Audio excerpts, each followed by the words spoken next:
Jésus est ressuscité. Il est vraiment ressuscité. Ces derniers jours, j'étais vraiment frappé par différentes histoires qui m'ont touché. La situation délicate en Belgique. Aussi, j'ai entendu une histoire par Twitter d'une dame qui était vraiment fâchée parce qu'elle n'arrivait pas à faire le deuil de son père décédé sans pouvoir l'enterrer dignement. C'était vraiment difficile. Nous sommes aussi en deuil avec Vidal, l'époux d'Elodie, qui a perdu son père, pas pour le coronavirus, mais une arrêt cardiaque. Mais voilà, il se trouve au pays et Vidal et ses trois frères et sœurs se trouvent chacun dans un autre pays, sans pouvoir se rassembler pour faire le deuil. Difficile dans les circonstances. Il y a des histoires positives aussi à travers la semaine. J'aime bien la gentillesse des différents voisins, ça me touche. Ou bien, je trouve l'applaudissement à 20h le soir pour les aides-soignants excellent, extraordinaire. Ou bien, j'ai entendu l'histoire d'un cinéaste d'Iran, immigrant à Londres qui n'avait pas de quoi faire. Et donc, il se mettait volontaire pour aider, nettoyer dans l'hôpital. Il se trouvait dans la section de Corona-19. Et donc, lui, voilà, ça m'a touché. Quelqu'un qui voulait, de notre métier, voulait aider les gens. Mais en gros, il faut dire que les nouvelles sont négatives. Il y a désespoir, il y a la peur, il y a la situation économique, la situation de santé. La nouvelle n'est pas bonne, les nouvelles ne sont pas bonnes. Et ce jour de Pâques 2020, nous voulons parler de la vie et pas de la mort. Mais comment? C'est plutôt la mort qui emporte. Paul, l'apôtre, qui est en train d'adresser les Athéniens en Actes chapitre 17, il a trouvé une inscription locale. Moi, j'aimerais bien citer aussi une inscription. L'espoir fait vivre. Oui, mais vous dites, l'attente fait mourir. Et c'est plutôt la deuxième partie qui emporte. Je suis plutôt poussé à contempler la mort. Nous sommes poussés à contempler la mort. Et donc, quand je parle de situations aux États-Unis ou à New York où on enterre beaucoup de gens dans les fosses ou bien dans les tombeaux de masse, est-ce que c'est ça, la vie?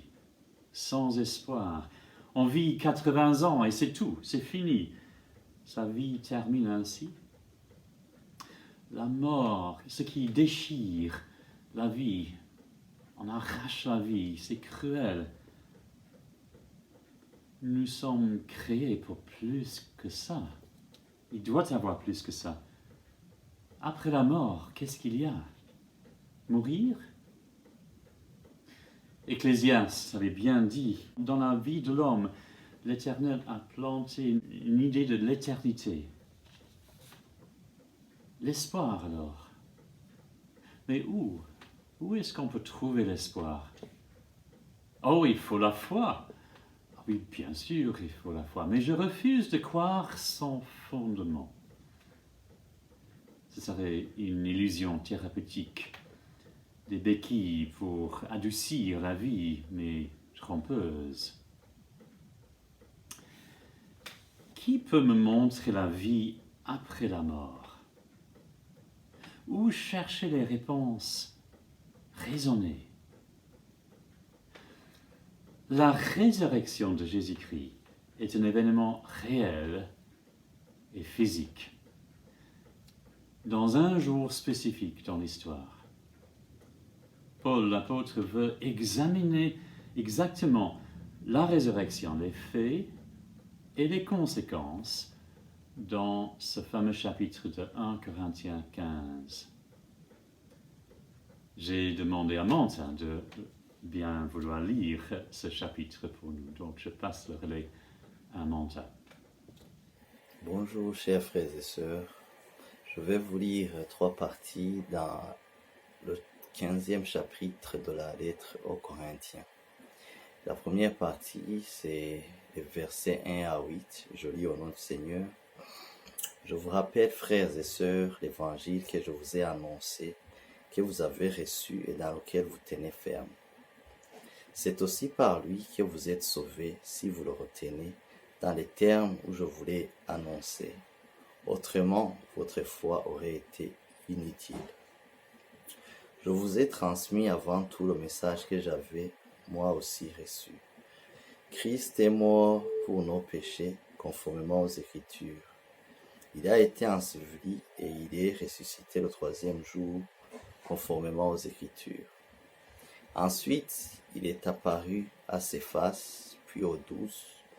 Après cela, il est apparu à plus de 500 frères et sœurs à la fois, dont la plupart sont encore vivants et dont quelques-uns sont morts. Ensuite, il est apparu à Jacques, puis à tous les apôtres. Après eux tous, il m'est apparu, à moi aussi, comme à un enfant né hors terme. Je lis les parties 12 à 20. Or, si l'on prêche que Christ est ressuscité, comment quelques-uns parmi vous peuvent-ils dire qu'il n'y a pas de résurrection des morts? S'il n'y a pas de résurrection des morts, Christ non plus n'est pas ressuscité. Et si Christ n'est pas ressuscité, alors notre prédication est vide et votre foi aussi. Il se trouve même que nous sommes de faux témoins vis-à-vis de Dieu, puisque nous avons témoigné contre Dieu qu'il a ressuscité Christ. Or, il ne l'a pas fait, si les morts ne ressuscitent pas. En effet, si les morts ne ressuscitent pas, Christ non plus n'est pas ressuscité. Or, si le Christ n'est pas ressuscité, votre foi est inutile, vous êtes encore dans vos péchés, et par conséquent, ceux qui sont morts en Christ sont aussi perdus. Si c'est pour cette vie seulement que nous espérons en Christ, nous sommes les plus à plaindre de tous les hommes. Mais en réalité, Christ est ressuscité, précédant ainsi ceux qui sont morts. Les parties 53 à 57. Il faut en effet que ce corps corruptible revête l'incorruptibilité et que ce corps mortel revête l'immortalité. Lorsque ce corps corruptible aura revêtu l'incorruptibilité et que ce corps mortel aura revêtu l'immortalité, alors il s'accomplira cette parole de l'Écriture. La mort a été engloutie dans la victoire. Mort, où est ton aiguillon? Enfer, où est ta victoire? L'aiguillon de la mort, c'est le péché. Et c'est ce qui donne sa puissance au péché, c'est la loi.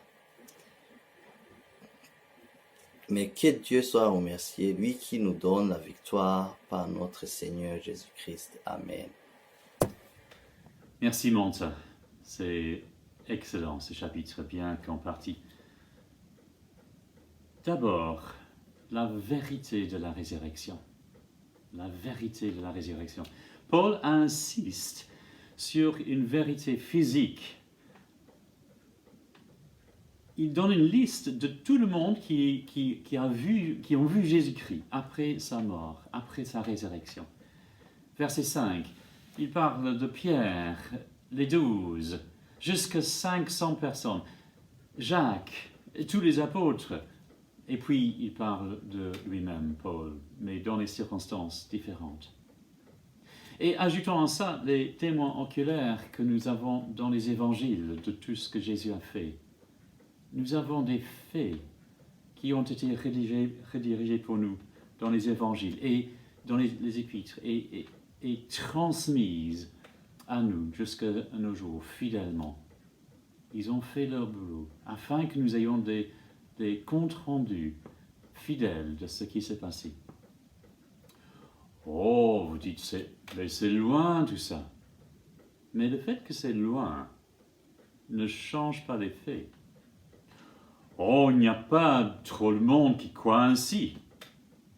le fait qu'il n'y a pas trop de monde qui croit ainsi, ça ne change pas non plus.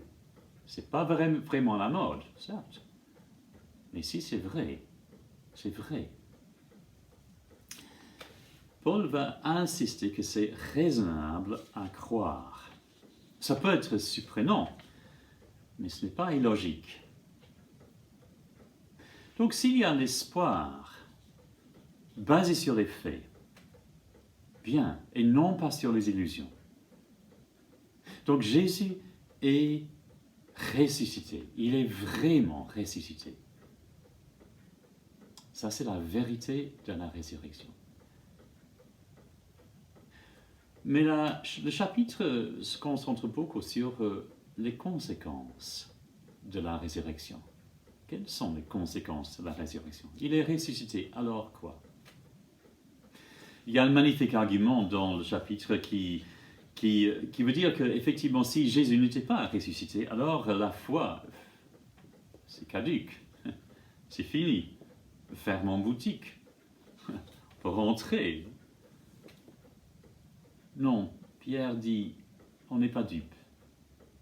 Non, il est vraiment ressuscité, donc notre foi est bien fondée. Lisons le verset 20, il résume, mais en réalité, le Christ est bien revenu à la vie, et comme les premiers fruits de la moisson, il annonce la résurrection des morts. Les premiers fruits. Nous avons une reine Claude dans le jardin. L'année passée, la moisson était lamentable. Au début de la saison, on a vu, mais il n'y avait vraiment pas de fruits. Alain va nous dire, oui, voilà, c'était une date en février où il y avait la gel vraiment profonde. Mais voilà, à travers les premiers fruits, on a constaté que la moisson allait être vraiment pauvre. Et c'était vrai. On avait quoi? Je pense 6 reines Claude. C'était ridicule. Alors la moisson, le premier fruit annonce la moisson. Si Jésus est ressuscité comme premier fruit, et c'était annoncé dans les Écritures, alors aussi annoncé dans les Écritures, c'est que nous allons, nous aussi, être ressuscités aussi. Il est comme le premier fruit. Alors du coup, la mort n'est pas la fin. Et donc, dans mes raisonnements, on ne vit que 80 ans et c'est fini. Non, c'est pas fini. Ça continue. Paul dit la même chose. Plus tard dans le chapitre, il dit la mort sera morte. Voyons le verset 54, deuxième partie. Alors se trouvera réalisée cette parole de l'Écriture, encore une fois, la victoire totale sur la mort a été remportée. Verset 55. Ô mort, qu'est devenue ta victoire? Ô mort, où est ton dard? Dans les prophéties, la mort n'aura plus d'effet. On trouve ces deux passages-là dans deux passages de prophétie. Il y avait d'abord Ésaïe et puis Osée. Et donc dans les circonstances vraiment différentes, vraiment contraires. Et donc les prophètes annoncent qu'effectivement la mort finalement aura être vaincue. Et c'est ça que nous vivons dans la résurrection de Jésus-Christ, que la mort n'a pas le mot final. C'est un peu comme ce virus. Imaginons qu'on trouve un vaccin, quelque chose de magnifique, comme ça. Et du coup, on pourrait se promener sans peur, sans masque, sans avoir peur de t'attraper le virus. Ce serait extraordinaire. On va dire magnifique. C'est un peu ça aussi, la résurrection. Parce que ça montre effectivement que la mort n'a pas le dernier mot. La mort aura perdu sa force. Ça va alors. La mort sera morte. Tout le monde va être ressuscité. Oui? Oui, mais pas pour la même vie après. J'explique. Paul écrit ici cette lettre en urgence parce qu'à Corinthe, il y a des gens qui sont morts déjà et donc les gens, ils croient qu'effectivement ces gens qui sont déjà morts auraient raté la fête, en quelque sorte. Et donc, Paul veut rassurer les Corinthiens que non, effectivement, ces gens qui sont déjà morts, seront ressuscités aussi. Voyons le verset 1, parce qu'il donne les conditions. Voyons le verset 1. Mes frères, je vous rappelle la bonne nouvelle que je vous ai annoncée, que vous avez reçue et à laquelle vous demeurez attachés. La bonne nouvelle, ou bien l'évangile.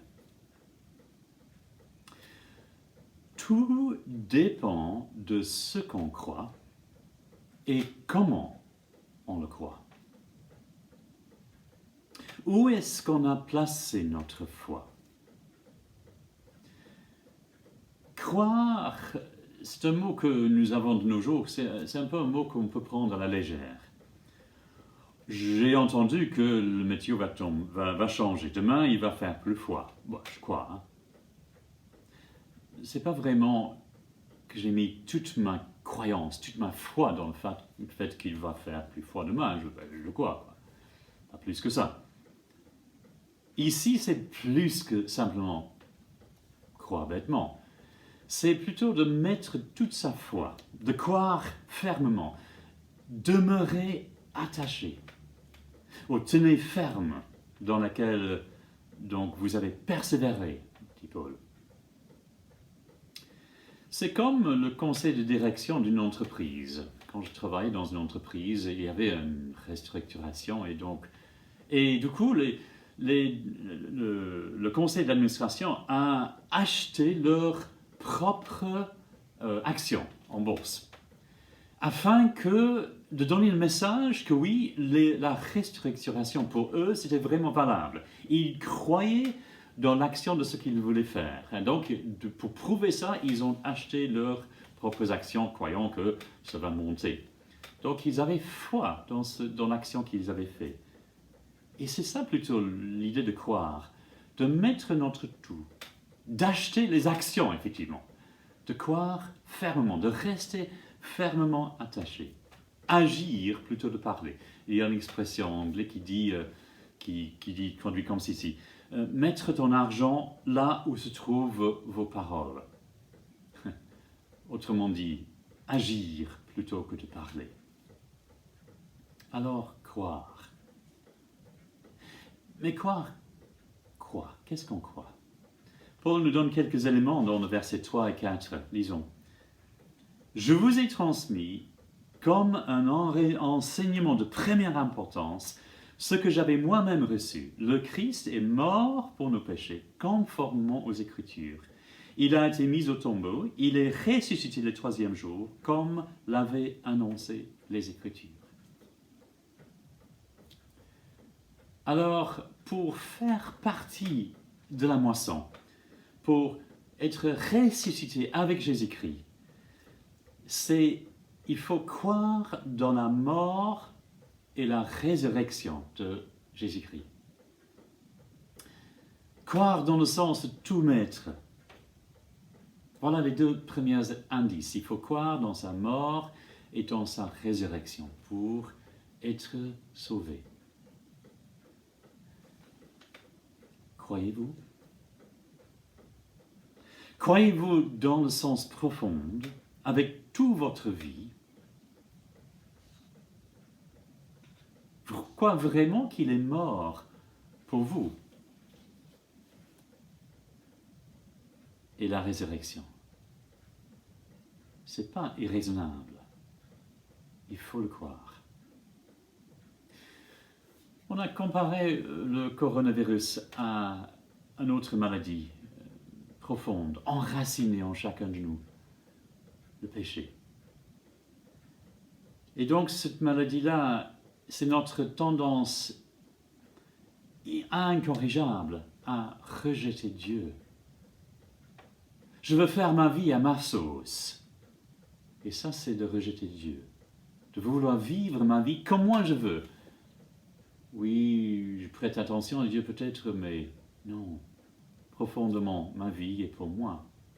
Et chacun de nous commence la vie avec nos propres idées en tête, de vouloir vivre nos vies pour nous-mêmes et de, effectivement, rejeter Dieu. Alors, Paul nous corrige, verset 2. Et c'est par cet évangile que vous êtes sauvés. Donc, c'est dans la manière que nous croyons et de ce que nous croyons en Jésus-Christ, dans sa mort et dans sa résurrection, que nous sommes sauvés.